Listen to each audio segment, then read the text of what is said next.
The Bureau of Labor Statistics just pulled a fast one on Jerome Powell and the FOMC. So Powell's been saying for a while, look, we need this data to make a decision. We need this data to make a decision. And what did the BLS do? Well, let me show you. Here's what they did. What they said is they've just added their schedule for the delayed data releases, and we will get the November jobs report on December 16th, along with the October report. Now, what's the problem with December 16th? Well, the problem with December 16th is that the next Fed meeting is when? December 10th. And remember what Jerome Powell has said. He said explicitly that they need this information. They're driving in the fog, and that the lack of data pushes more towards holding off from cuts because they have to see kind of what's going on with inflation. And what's really cool is you can see this in near real time. Right? Take a look at this. Here's interest rate expectations for whether a cut or a hold is most likely. Take a look at this. Right here at 1717, we had about 10 basis points of easing priced in.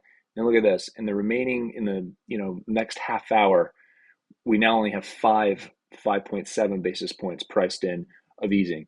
So you can see this happening in real time. Does it work on the charts as well? Yeah, it does. What's supposed to happen is the dollar is supposed to strengthen. Why?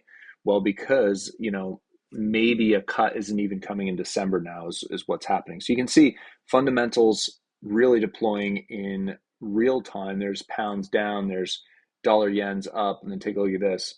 Bitcoin, well, Bitcoin's falling to its lows. That's because maybe less easing is coming into the market. So again, this is part of fundamental analysis. How do you do fundamental analysis? Well, you start with the baseline. What was the baseline before this release?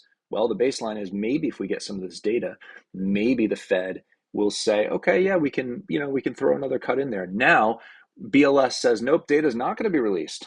It's going to be released after the FOMC meeting. Well, then we probably take Jerome Powell's line where he said, look, we're driving the fog. We lean against this, this sort of continual cutting. And so you're always looking for the baseline. Then you're looking for what would be the surprise to that baseline and the broader context. Those are the three ways you can analyze the fundamentals. Always think baseline, surprise, bigger context. And that baseline is changing all the time. So be sure to tune in to be able to establish what that is to make good trading decisions.